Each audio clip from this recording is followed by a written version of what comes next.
Bismillahirrahmanirrahim. Assalamualaikum warahmatullahi wabarakatuh.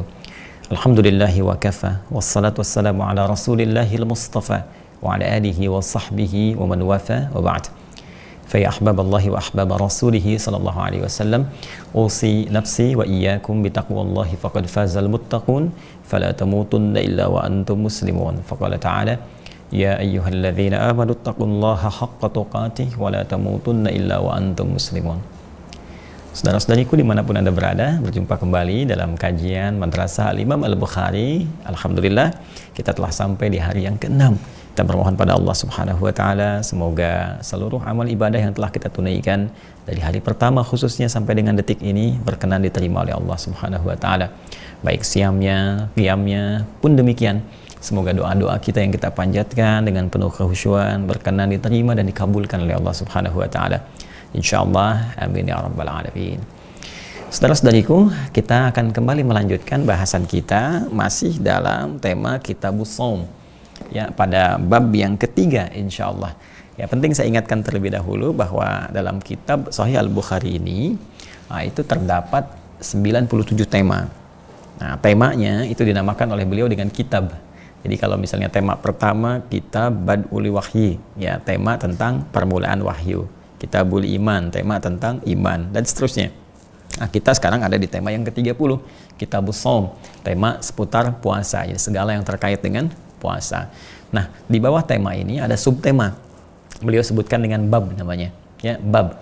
Misal di subtema yang telah kita bahas kemarin itu yang pertama ada bab wujubi shaumi Ramadan. Ya, tema tentang dalil kewajiban puasa Ramadan. Telah kita bahas ayatnya apa, hadis-hadis terkaitnya bagaimana, ya. Kemudian yang keduanya juga kita telah bahas tentang bab fadlis shaumi, ya, bab keutamaan siam, puasa Ramadan, ya, juga puasa-puasa yang terkait dengannya khususnya Ramadan yang kita tunaikan saat ini. Jadi apa keutamaannya, bagaimana mendapatkan junnah, seperti apa meraihnya, dan telah kita tuntaskan di pertemuan yang lalu. Nah, sekarang kita akan masuki pada bab yang baru, yaitu bab yang ketiga. Ya, nah ini menarik nih. Ya, kalau di bab pertama selalu idhofat, disandarkan katanya kalimatnya. Contoh bab pertama ini babu wujubi shaumi Ramadan, babu wujubi. Kan? Nah, kemudian di bab yang keduanya ada babu fadli shaumi, babu fadli. Bab yang ketiga ini menarik, babun as-shaumu kafaratun. Babun as-shaumu kafaratun. Ini mubtada, takdirnya mahdhuf, ya hadza babun, ya hadza babun, kemudian as-shaumu kafaratun. Jadi beliau ingin memberikan penekanan kepada informasi yang akan disampaikan, ya. Jadi seakan ingin menegaskan bahwa ini yang ketiga ini spesial nih. Ya, awas, jangan sampai Anda sedikit lengah untuk bisa menelaah bab ini karena sama pentingnya dengan sebelumnya. Jadi dibuat variasi oleh beliau. Kalau sebelumnya diedofatkan bab ini penting, bab ini penting, maka yang ketiga dikatakan babun, bab ini nggak kalah penting. Hadza babun, ya kan? Jadi apa yang penting dari bab ini? Ya, mubtadanya tadi mahdhuf dibuang hadza, gitu kan? Kemudian khabarnya babun, hadza babun. Ya, inilah bab. Apa yang penting di bab ini? As-shaumu kafaratun. Puasa itu bisa menjadi penghapus dari dosa-dosa kecil, ya, yang kita pernah kerjakan. Nanti kita akan lihat hadisnya. Pun demikian berpotensi juga menggugurkan dosa-dosa besar dengan taubat yang kita lakukan saat puasa itu dikerjakan. Nah, jadi beliau ingin mengatakan bahwa di antara pentingnya esensi puasa dan di antara keistimewaan yang melekat juga pada puasa, bahwa puasa itu berpotensi bisa menjadi penghapus dosa-dosa. Ya, jadi jangan sembarangan. Saking pentingnya ini, maka beliau membuat sifat yang khusus, tampilan yang khusus, ya, tidak disamakan seperti sebelumnya, tapi memberikan perhatian besar kepada kita untuk mengamati bab berikut ini. Bismillahirrahmanirrahim. Babun as-shaumu kafaratun. Inilah bab subtema yang membahas tentang as-shaumu, bahwa puasa itu bila ditunaikan dengan benar. Ingat, kalau ada alif lam itu spesifik menunjukkan, ya, ta'rif ma'rifah. Jadi kalau ada alif lam itu bisa dua fungsi secara umum. Bisa istighraq, ya, mencakup segala hal banyak. Ya, seperti alhamdulillah, gitu kan, semua pujian hanya milik Allah tanpa kecuali. Ada ta'rif, sesuatu yang menunjukkan kekhususan. Beda dengan yang lain, ada spesifikasinya. Kalau dalam persoalan aturan misalnya ada kejelasannya, ada hukumnya, beda dengan yang lain, gitu kan? Nah, seperti sholat misalnya pakai alif lam, ya, alladzina yu'minuna bil ghaib wa yuqimunas shalah wa aqimus shalah, kan? Nah, itu tarif atau diidhafatkan misalnya, ya. alladzina hum fi salatihim khashi'un, kan him ada idafatnya di situ. Seakan memberikan kesan kepada kita bahwa sholat itu ada aturannya, khusus, ketentuannya, nggak boleh sembarangan. Kalau enggak, Anda nggak mendapatkan segala keistimewaan yang melekat pada sholat. Nah, di sini pun dibuka dengan alif lam, as-saumu, ya, puasa yang ditunaikan dengan benar itu, puasa ini nih, dengan puasa ini, kafaratun, maka diantara keistimewaannya bisa melahirkan kafarah, ya, penghapus dari kesalahan-kesalahan yang pernah dilakukan. Baik, seperti apa informasinya? Mari kita baca. Ini hadisnya, posisinya nanti di nomor hadis 1895. Ya, 1895 ini adalah urutan dari hadis yang pertama dari kitab Bad'ul Wahyi sampai dengan ke Kitabus Shaum pada bab yang ini. Ya, kalau di urutannya ini sendiri, di bab Kitabus Shaumnya sendiri, di Kitabus Shaum ini urutan yang kelima. Ya, urutan yang kelima. Baik. Bismillahirrahmanirrahim. Haddatsana Ali bin Abdullah, haddatsana Sufyan, haddatsana Jami' an Abi Wa'il an Hudzaifah.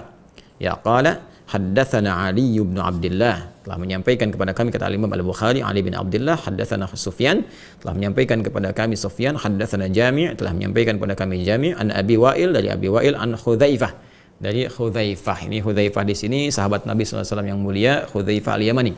Ya, Hudzaifah bin Al-Yamani. Jadi ini sedikit saja inspirasi dari sahabat mulia ini, Hudzaifah bin Al-Yamani radhiyallahu taala anhu.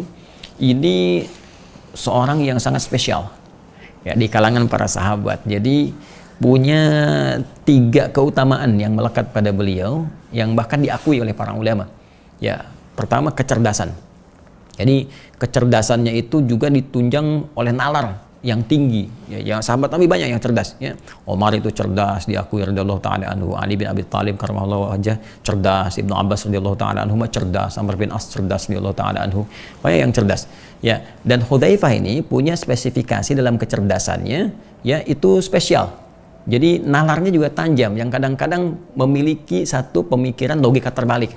Ya, ini ada logika terbalik. Jadi kalau misalnya orang-orang membahas tentang surga, nanya pada Nabi Rasulullah, bagaimana surga ini, ada berapa pintu, bagaimana cara masuk dan sebagainya, misal, ya, maka Hudzaifah Al-Yamani itu bertanya tentang neraka. Orang bertanya tentang nikmat kubur, Hudzaifah tanya tentang azab kubur. Ya, orang-orang bertanya gitu kan, ya Hudzaifah radhiyallahu taala anhu, kenapa engkau ini tanyanya kok kayak nyeleneh gitu, aneh-aneh. Kita tanya surga, Anda tanya neraka. Kita tanya nikmat kubur, Anda tanya azab kubur. Kata Hudzaifah Al-Yamani, kan, orang kalau mau ke surga sudah paham ini pintunya, ini jalannya, ini begini. Banyak keterangan di Al-Quran, banyak penjelasan Nabi Sallallahu Alaihi Wasallam bima makna demikian. Tapi kalau tidak pernah tahu lubangnya, ya, tidak pernah tahu di mana duri untuk menghambatnya, ya, maka kita juga sulit untuk memasukinya. Maka beliau bertanya tentang neraka itu supaya tahu hal-hal yang harus dihindari. Nah, ini loh jalan-jalan yang bisa menjerat ke neraka. Alih-alih pengen ke surga, ternyata terpleset jatuh ke neraka. Gitu. Pun demikian hal-hal yang terkait yang sering ditanyakan oleh beliau. Jadi ini punya nalar yang sangat tinggi terhadap sesuatu. Yang kedua, cepat tanggap. Jadi bisa membaca situasi, gitu, bisa membaca situasi dengan bagus, sehingga ini seringkali menjadikan Nabi SAW mengutus beliau sebagai salah satu ahli intelijen dalam penyamaran. Nah, ini bakat ini juga yang diwariskan dari ayahandanya, ya, Al-Yamani radhiyallahu taala anhu, hidup dalam suasana keislaman di awal-awal masa Islam, kemudian juga sudah ditempa anaknya ini ketika hijrah ke Al-Madinah Al-Munawwarah, maka Hudzaifah ini sering mendampingi Nabi, ya, dalam setiap aktivitas dan seterusnya. Nah, ayahnya ini Al-Yamani radhiyallahu taala anhu ini gugur beliau dalam perang Uhud, dan ini gugurnya pun dalam satu hal yang sangat menarik, gitu, ya, karena tidak diketahui bahwa beliau itu dalam pasukan orang beriman, pasukan orang-orang mukmin, karena tadi bakat penyamarannya tinggi, gitu, ya. Jadi beliau biasanya penetrasi ke pasukan-pasukan musuh seperti apa dan sebagainya, membawa informasi dan seterusnya. Akhirnya di pertempuran itu tidak diketahui, dikira bagian dari musuh, ternyata kemudian bagian dari kaum mukminin, yaitu pernah terjadi. Dan bakat penyamaran ini, ya, bakat intelijennya ini tersalurkan, ya, kepada Hudzaifah Al-Yamani dan terasah lebih dalam lagi. Sehingga nanti dalam beberapa peperangan, termasuk yang paling populer, ya, di kalangan sejarah Muslim itu adalah perang Khandak, ya, perang Khandak ketika terjadi pengepungan besar ke kota Nabi Al-Madinah Al-Munawwarah, ya, dan banyak pasukan dan sebagainya. Nah, Nabi harus mengirim, ya, satu intelijen yang dahsyat, yang hebat dalam penyamaran, yang bisa mengetahui kondisi pasukan musuh, khususnya setelah beberapa masa terkepung di situ. Jadi mereka mengepung Mereka sendiri terkepung, terkepung oleh badai topan, terkepung oleh keadaan yang suku-suku sebagian sudah mulai meninggalkan, termasuk Yahudi Bani Quraidah, kan? Kemudian makanan mulai menipis. Nah, itu Nabi ingin ketahui situasi realnya seperti apa, ya, sehingga bisa menenangkan di kalangan para sahabat-sahabat Nabi pada saat itu, Sallallahu Alaihi Wasallam. Maka yang diutus Hudzaifah al-Yamani ini sangat populer sekali, bisa langsung masuk ke jantung musuh tanpa diketahui. Bahkan malam-malam Abu Sufyan itu ingin memastikan dulu apakah semuanya aman.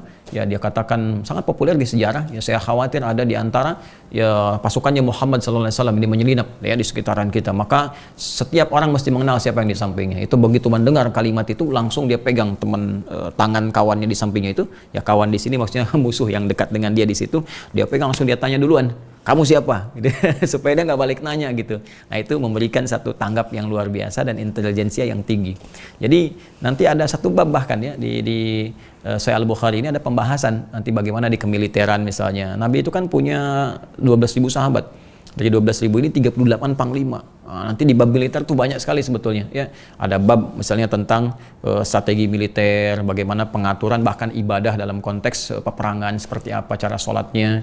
Ada konteks dalam arti penangkal ya dari serangan-serangan musuh ya, kalau sedang diserang bagaimana cara menata dirinya. Bahkan ada beberapa ayat-ayat atau hadis-hadis yang memohonkan kepada Allah perlindungan supaya dibantu, supaya nggak terdeteksi gitu. Itu ada ya, penangkal dari racun itu ada ya, dan itu dahsyat. Makanya 38 panglima itu satu panglimanya kekuatannya itu bisa menaklukkan Persia dan Romawi pada saat itu. Ya, Persia dan Romawi. Dan ini kekuatan intelijen ahlinya saja ini bisa seperti ini ya. Sahabat Hudzaifah nggak ketahuan. Jadi nggak ngaku misalnya saya ini intel loh. Tapi bisa menyamar dengan luar biasa hebatnya. Ini mungkin bisa dipelajari di bab militer ya. Nah, ini Hudzaifah ini. Dan yang ketiga, selain tadi cerdas, cepat tanggap, nalarnya kuat, yang ketiga itu pandai dan kuat memegang rahasia. Nah, ini luar biasa ini, kepada siapapun nggak dibuka, termasuk kepada sahabat-sahabat yang lainnya yang mungkin mulia ya, mungkin mulia ya radhiyallahu taala anhum jami'an. Tidak kepada Abu Bakar As-Siddiq, tidak kepada Umar bin Khattab dan sebagainya. Nah, ini kekhususan spesialisasi Hudzaifah bin al-Yamani. Dan nanti sepeninggal Nabi pun banyak dipancing-pancing ya oleh para sahabat yang lain supaya sebagian ini disampaikan kepada mereka, tapi beliau teguh memegang janjinya. Di antara yang paling populer tercatat dalam kitab sejarah adalah Nabi memberikan daftar orang munafik Madinah ya kepada Hudzaifah al-Yamani untuk diawasi, dikontrol. Nah, inilah indahnya Nabi, Masya Allah, sayang kepada umat sampai di titik ya, di titik-titik tertentu ditunggu supaya mau berubah gitu kan ya, bila Allah menghendaki. Jadi mereka supaya tobat, seperti di An-Nisa 143, illal ladzina tabu aslahu wa atasamu gitu kan billahi dan wa akhlasu dinahum lillah faulaika ma'al mu'minin wa sawfa yu'tillahu al-mu'minina ajran 'azima. Jadi diharapkan mereka itu tobat, diharapkan baik lagi, sehingga diberikan rahasia itu kepada Hudzaifah al-Yamani, orang-orangnya disebutkan oleh Nabi daftarnya, supaya dipantau, diawasi, gitu kan? Apa tindakan-tindakan yang bisa membahayakan, adakah pengaruh-pengaruh buruk dari kalangan yang lain, adakah dorongan untuk kembali menjadi baik, gitu kan? Terlihat dari karakteristiknya. Di samping tentunya ada doa, ada upaya dari dakwah Nabi SAW. Dan ini nggak dibuka. Ya, karena kalau dibuka ribut nanti dan sebagainya. Jadi disimpan teguh itu sampai sepeninggal Nabi pun Shallallahu Alaihi Wasallam. Beberapa sahabat mencoba untuk bertanya, ya, termasuk Umar itu yang paling getol, tapi nggak pernah dibuka. Ya, nggak pernah dibuka. Bahkan satu kali Umar jeli nih. Umar itu cerdas, jenius. Ya, bahkan sekali Toha Hussein tuh pemikir liberalnya Mesir tuh. Ya, pemikir liberalnya Mesir itu dia ngarang kitab namanya Abqariyatu Umar. Ya, kejeniusan Umar bin Khattab radhiyallahu taala anhu. Jadi ini biasanya kalau di luar itu liberal itu tahu Quran lah. Ya, bisa hafal Quran, bisa apa, dan makanya diluruskannya enak gitu. Ya, ini yang aneh-aneh yang kekinian nih. Ya, sudah Quran nggak hafal, bahasa Arab juga nggak bagus-bagus amat gitu kan, atau hadisnya nggak paham, tapi banyak berfatwa sehingga banyak sekali nyeleneh dan hal yang bisa kita tinggalkan. Kita doakan. Ya, kita doakan supaya kembali pada jalur yang benar, bisa diskusi dalam kebaikan dan mendapatkan rahmat Allah Subhanahu wa taala. Jadi arah kita mengarahkan pada nilai-nilai yang baik. Nah, Umar itu suka mancing. Jadi di antara kecerdikannya, Umar melihat nih, kalau ada yang meninggal di Madinah, beliau tanya dulu, Hudzaifah nyolatin nggak? Ya, kalau nyolatin berarti bukan munafik. Kalau nggak nyolatin, munafik. Ya, karena orang munafik itu kan dilarang disolati gitu kan. Ada ayat turun kepada Nabi sallallahu alaihi wasallam. Jadi ya udah, jangan sholat itu, kisah Abdullah bin Ubay bin Salul yang di At-Taubah itu ya, jadi diminta untuk tidak menyolati mereka walaupun mereka hadir di lingkungan itu karena keburukannya terhadap Islam, kecuali yang tidak menyolati itu dalam konteks Nabi ya. Dalam konteks Nabi, kadang-kadang Nabi mengatakan nih orang baik, kalau baik beliau sholati, kalau kira-kira nggak baik ada sifat nifaknya, nah ini Nabi kemudian menghindarinya. Walaupun Nabi kemudian kepada orang-orang mempersilahkan, yang mau nyolatin silahkan tuh, ya. Tapi beliau memilih meninggalkan, sehingga kalau Nabi nyolatin tuh kan dikasih syafaat tuh. Jadi kalau Nabi nyolatin kan minta ampun, pasti diampuni. Ya, sedangkan dosa orang-orang munafik dalam konteks ini ya kan sudah melekat hisabnya kembali kepada Allah Subhanahu wa taala dengan kematiannya. Dan maka di sini Allah memberikan nilai keadilan lewat suasana itu. Nah, dalam kondisi kita sekarang ini ya kita kembali ke kebijakan masing-masing ya. Ada dalam Al-Qur'an seperti itu gambarannya. Jadi kalau kita melihat ada orang-orang yang tidak baik misalnya dalam lingkungan kehidupan terlihat munafik dan sebagainya, maka Nabi mempersilahkan kepada kita kalau pengen nyolatin ya silahkan gitu kan. Nah, kalau tidak itu kembali kepada kita masing-masing. Tapi bila itu diketahui kejelasannya. Kalau tidak jangan menyimpulkan sendiri, ini munafik jangan disolatin, tidak. Ya, karena itu masalah hati Allah yang tahu. Kecuali kalau kita nampak besar nih dalam kehidupan penyebar fitnah, ya tukang bikin hoax, menjelek-jelekan orang umat Islam, bikin kekacauan terhadap Islam, diketahui orang banyak dan ketahui nggak pernah tobat misalnya selama hidupnya, nah itu baru ketahuan. Ya, nah, tapi kalau nggak pernah ketahuan jangan disimpulkan sendiri. Ya, jangan dipotong ya, jangan dipotong, keterangan ini mesti tuntas. Baik, Bismillah, kita teruskan hadisnya. An Hudzaifah radhiyallahu taala anhu qala, beliau menyampaikan qala Umar radhiyallahu taala anhu. Jadi ini mengisahkan Hudzaifah al-Yamani bin al-Yamani bahwa satu kali Umar bin Khattab radhiyallahu taala anhu setelah menjadi khalifah tentunya ya bertanya gitu kan, bertanya kepada kalangan sahabat. Jadi sedang duduk-duduk seperti ini, ya duduk, kemudian Umar radhiyallahu taala anhu bertanya kepada kalangan para sahabat. Nah, ini barangkali bisa diambil referensi ya. Umar itu kan khalifah, pemimpin dalam konteks kekinian, ya presiden, raja besar, wilayahnya banyak gitu kan, bukan sekedar di Jazirah Arab saja, sudah mulai meluas gitu kan di masa Umar bin Khattab radhiyallahu taala anhu. Tapi dengan segala keutamaan dan kedudukan itu masih berkenan untuk duduk-duduk minta pendapat, ya kan? Ya kalau kita mungkin di kekinian sidang kabinet ya, minta pendapat dari para menteri ini dan sebagainya. Tapi yang paling menarik bukan para menteri saja, kabinetnya Umar itu. Ya ada para ulama-ulama dimintain pendapat, nih kalau begini bagaimana. Jadi pemecahannya itu solutif. Kalau ada riak-riak misalnya masalah-masalah terkait dengan sara, pendekatannya agama apa, maka pendekatannya bagaimana nih, tanya ulama, karakteristik masyarakat ini bagaimana, ini seperti apa, ya pendekatan yang terbaik bagaimana misalnya. Kalau masalah ekonomi tanya pakar ekonominya, kalau masalah-masalah politik kumpulkan politisi dan sebagainya, sehingga situasinya kondusif. Ya, situasi kondusif dan kadang sering berbincang ya hal-hal antisipatif yang mungkin terjadi, terutama hal-hal yang disampaikan Nabi. Ya karena kalau informasi dari Nabi itu pasti sifatnya, ya pasti terjadi. Jadi kadang Nabi kan memberikan gambaran-gambaran berdasarkan petunjuk dari Allah Subhanahu wa taala, akan terjadi begini, ya Romawi akan dikalahkan, setelah itu mereka menang lagi, akan begini lagi. Nah, itu dipahami betul oleh para sahabat, pasti terjadi. Di masa siapa nih terjadi nih?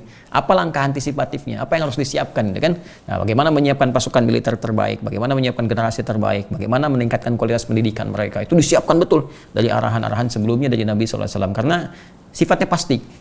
Informasinya pasti dan itu manhajnya akan terus terbawa dalam setiap generasi ya pola pendidikan itu.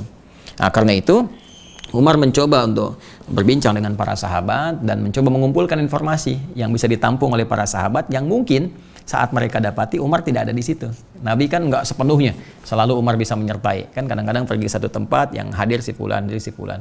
Nah, maka Umar bertanya ya, man yahfadhu hadithan 'anil nabi sallallahu alaihi wasallam fil fitnati.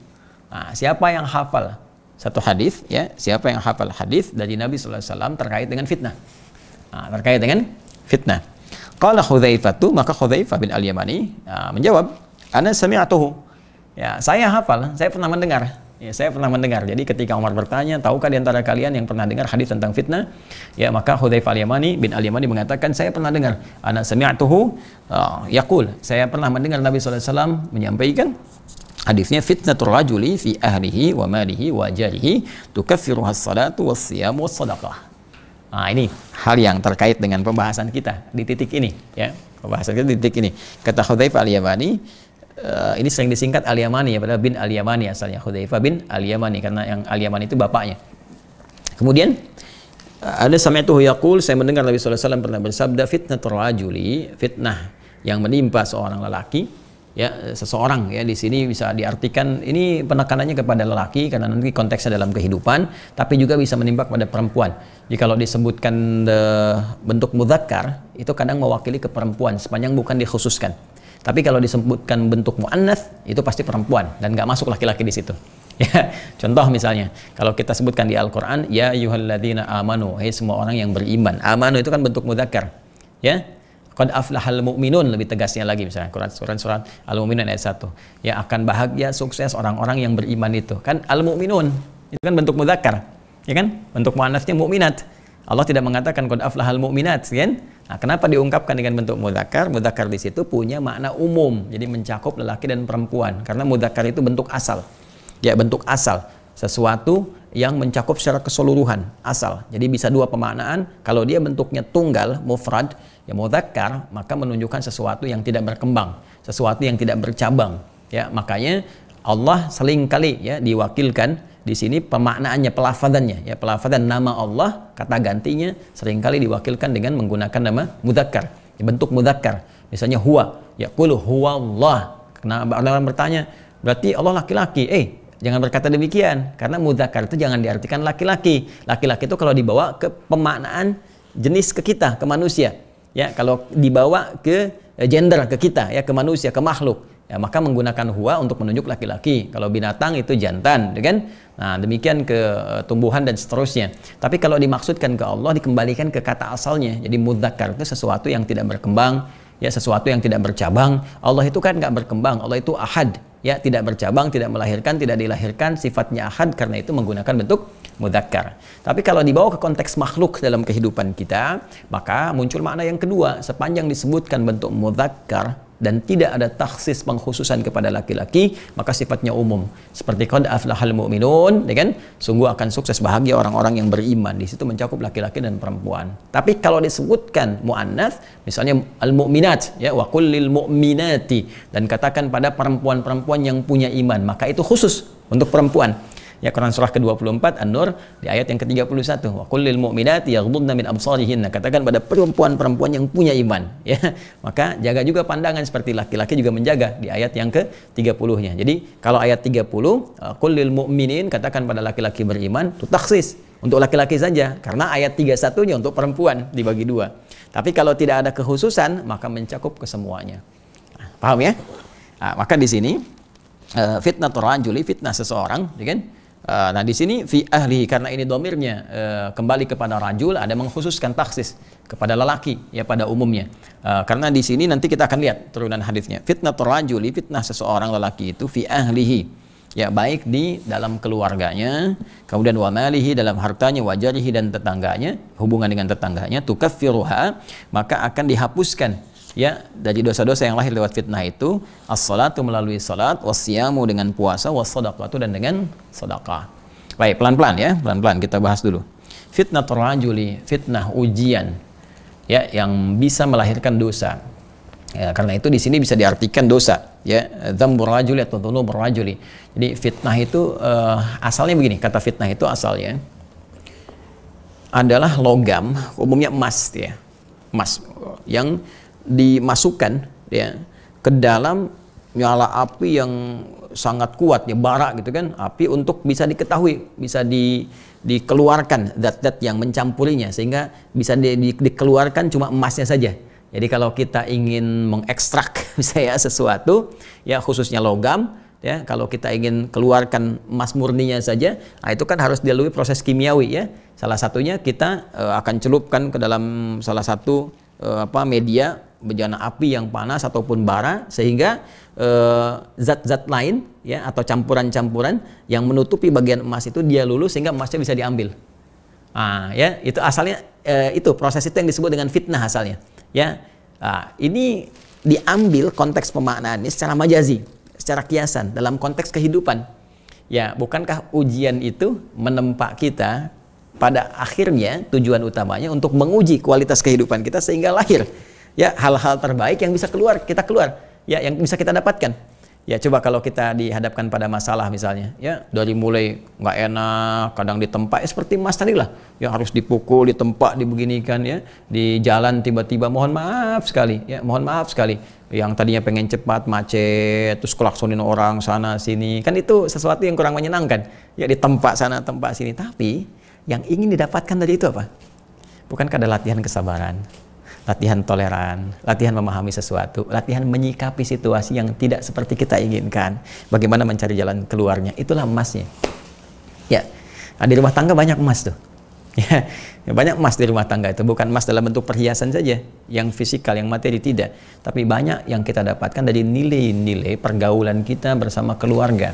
Boleh jadi ada hal yang tidak menyenangkan antara hubungan suami dengan istri, ada diskusi, ada perselisihan, ada macam-macam. Dari situ kan belajar lebih meningkatkan kualitas hidup, itulah emasnya. Nah, tapi kadang-kadang proses untuk mendapatkan kualitas emas kehidupan itu nggak semudah yang kita harapkan. Kadang-kadang maaf, dalam prosesnya keluar sesuatu yang tak tertahan. Pandangan alih-alih bisa bijak melotot, lisan keluar kata-kata yang kurang pantas, gestur yang tidak bagus, ya. Nah, itu bisa terjadi. Nah, di mana terjadinya? Maka disampaikan di hadis ini, pergaulan itu mungkin terjadi fi ahli, di keluarga. Ya, mungkin dengan anak, kan? Dengan pasangan hidup, ada hal-hal yang pasti itu terjadi dalam lingkungan kehidupan. Tujuan utamanya sebetulnya untuk meningkatkan kualitas hidup. Makanya di dalam Al-Quran diistilahkan dengan sakinah. Litaskunu ilaiha, Quran surah 30 ayat 21. Ya, litaskunu ilaiha wa min ayatihi an khalaqalakum min anfusikum azwaja litaskunu ilaiha. Jadi kehidupan rumah tangga itu ya disampaikan oleh Allah Subhanahu wa taala, di antara tujuannya adalah membentuk keharmonisan, ketenangan dalam rumah tangga. Tapi ingat, ketenangan itu ada tumaninah, ada sakinah. Tumaninah ketenangan yang dilahirkan lewat ibadah.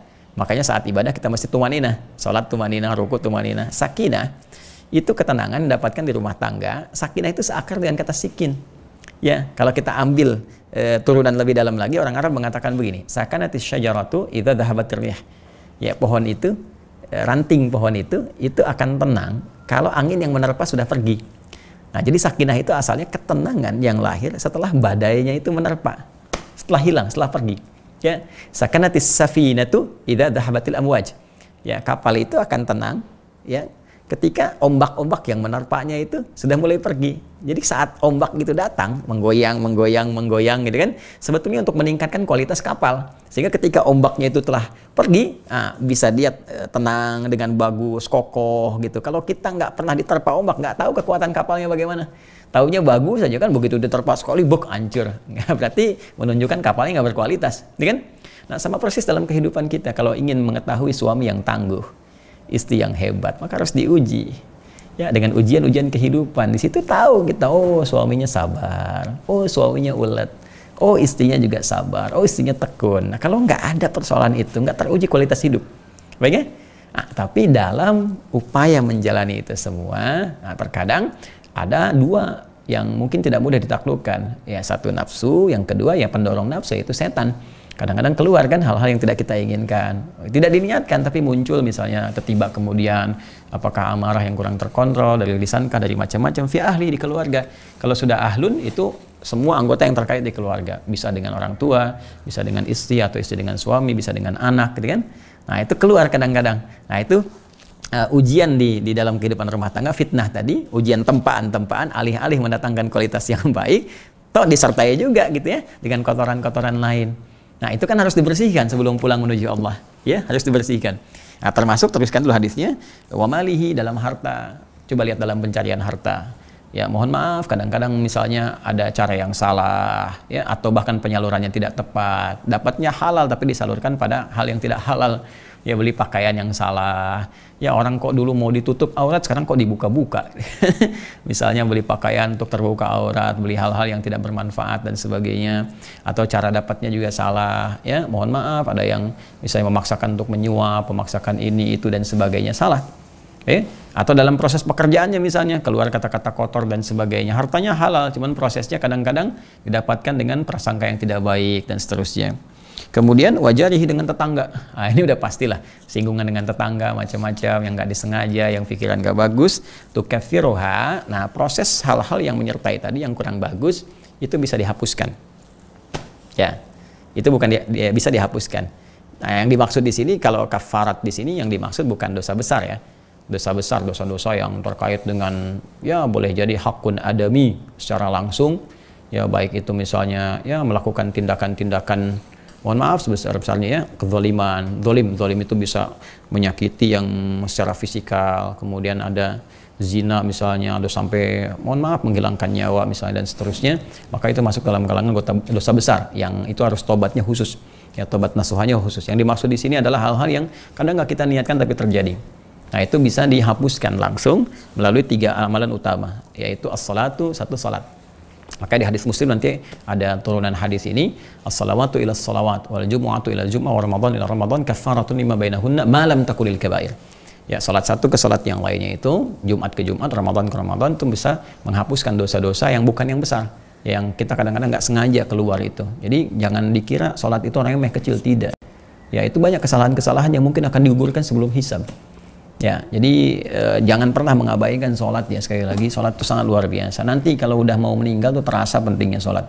Ya, kalau memang masih mengabaikan. Tapi kalau kita perhatian bagus, tunaikan, semasa hidup akan terasa manfaatnya. Banyak sekali, seperti yang kita uraikan dalam kajian, aku suka ya. Kemudian as-siyam, nah ini dia, puasa. Ya, jadi puasa itu saat kita kerjakan, ini saat puasa nih, Masya Allah, dosa-dosa Allah gugurkan. Allah gugurkan otomatis tuh, yang tadi yang saya sebutkan. Ya, kalau dosa-dosa besar ya kita bertaubat kepada Allah sambil istighfar. Bahkan hadisnya spesifik kan di kitab Siyamnya, nanti nomor hadis ke-38-nya kan, man shoma ramadhana imanan wa ihtisaban ghufira lahu ma taqaddama min dhanbi. Siapa yang puasa Ramadan dengan benar, tunaikan dengan baik, ikhlas, tulus, terus dia bermuhasabah, ingat dosa-dosanya. Ya, dia memohon ampunan kepada Allah, ingat satu-satu pada orang tua, ya, pada pasangan, pada anak-anak, pada kerabat dan sebagainya. Dia minta ampun, tuh diampuni dosa-dosa yang pernah dia kerjakan sebelumnya. Ya, tapi dengan dia puasa itu yang tidak sengaja tadi, itu muncul seketika, ya, penghapusannya. Kan sering Anda katakan ya, minta maaf, mohon maaf dari kesalahan-kesalahan baik yang disengaja, ini sebenarnya bermasalah nih. Ya, kalimat baik yang disengaja ini, kenapa sengaja berbuat dosa? Saya suka agak senyum-senyum kalau ada orang mengatakan, mohon dimaafkan hadirin dari kesalahan-kesalahan yang mungkin baik itu disengaja ataupun tidak disengaja. Kalau nggak sengaja itu wajar, Joni. Ya, ini ada kafarat. Tapi kalau disengaja, jadi pertanyaan, kok sengaja berbuat dosa? Itu ya. Nah, itu. Jadi ya, itu dia yang sengaja berbuat dosa itu mesti taubat tuh. Ya, taubat ya. Innamat taubatu 'alallahi lil ladzina ya'maluna su'a bijahalatin. Itu di Quran surah keempat ayat yang ke-17 itu. Nah, tapi kalau tidak disengaja, ini dengan kafaratnya hilang. Jadi saat kita puasa, Masya Allah, jangan dikira nggak ada nilainya. Nggak ada nilainya kita menahan lapar dan haus, ada. Ya, ada di antaranya adalah Allah memberikan apresiasi kalau benar ditunaikannya puasa itu, karena itu pakai alif lam as-siyam. Puasanya benar. Kalau benar puasanya, seperti kami terangkan di pertemuan lalu, itu Allah berkenan menggugurkan, menghapuskan kesalahan-kesalahan. Wassadaqah, dan sedekah. Nah, ternyata sedekah itu penggugur dosa. Sedekah itu penghapus kesalahan. Nah, jadi kalau udah kesalahan-kesalahan tadi yang dihapus, apa parameter keberhasilan kita menunaikan itu, dan petunjuk yang menyampaikan kepada kita bahwa salah itu telah hilang. Di antaranya bisa dicek melalui kebiasaan kita yang baru. Nah, jadi kalau kita beramal tadi, sholatnya bagus, puasa bagus, rajin sedekah, nanti kebiasaan-kebiasaan kita yang salah tadi itu akan ditutup oleh Allah dengan dihapuskannya kesalahan tadi, dosanya dihapuskan, maka kesalahan-kesalahan dan kebiasaan-kebiasaan untuk salah tadi itu dihilangkan oleh Allah. Akhirnya begitu ada ujian yang serupa, nah, itu nggak muncul lagi sikap itu. Yang muncul senyum, sabar, lebih banyak diamnya, gitu kan? Nah, terus ngelihat tetangga bersikap begitu lagi, oh sekarang memaklumi, oh ini begini. Nah, itu begitu. Tapi kalau belum hilang, dosanya masih ada, makin menggelembung itu. Ya, bahkan nanti makin jauh. Makin berprasangka buruk, makin pergi ke sana, makin pergi ke sini, menggali-gali kesalahan, bahkan yang nggak ada diada-ada, kan bisa terjadi. Ya, tapi kalau kita benar ibadah tadi itu, ya, yang sifatnya nggak sengaja tadi, yang belum terakumulasi, itu hilang seketika. Jadi kalau ada situasi tadi lagi terjadi di rumah tangga, di hartanya dengan tetangga, dia akan menghindari yang jelek sebelumnya karena Allah sudah hapuskan. Nah, itu tandanya. Nah, tapi di balik itu, hadisnya belum selesai, karena nanti akan membahas juga sesuatu fitnah yang sangat dahsyat. Ya, yang Umar saking penasarannya tentang fitnah ini, karena ini diibaratkan seperti gelombang di lautan yang terus akan mendera gini, boom, boom, boom, boom, boom. Nah, fitnah apa itu yang dimaksudkan? Seperti apa informasinya? Kita insya Allah akan lanjutkan pada episode yang akan datang, masih dalam Al-Madrasah Sahih Al-Bukhari. Mudah-mudahan Allah berikan keberkahan juga pada Imam Al-Bukhari, pada kita semuanya dari apa yang kita kaji. Kesimpulan yang kita dapatkan bahwa as-shaumu kafaratun, puasa itu kalau ditunaikan dengan benar, sesuai dengan aturannya, diisi dengan baik, maka dia akan menjadi penghapus, penggugur dosa-dosa yang terlahir dari perbuatan-perbuatan kecil yang tidak disengaja lahir dalam perilaku kita dalam mengatasi ujian-ujian kehidupan. Yang dengan itu Allah berkenan menggugurkan dosanya, kemudian merubah kebiasaan kita jadi lebih baik. Itulah diantara kemuliaan puasa, dan semoga kita diperkenankan oleh Allah untuk mendapatkan itu semua. Saudara-saudariku, kami kira ini yang disampaikan di kesempatan hari ini semoga bermanfaat, semoga Allah muliakan kita. Allahumma taqabbal minna innaka antas samiul alim wa tub alaina innaka antat tawwabur rahim. Rabbana atina fid dunya hasanah wa fil akhirati hasanah wa qina adzabannar. Bi fadlika subhana rabbika rabbil izzati amma yasifun wa salamun alal mursalin wa akhiru da'wana alhamdulillahi rabbil alamin. Assalamualaikum warahmatullahi wabarakatuh.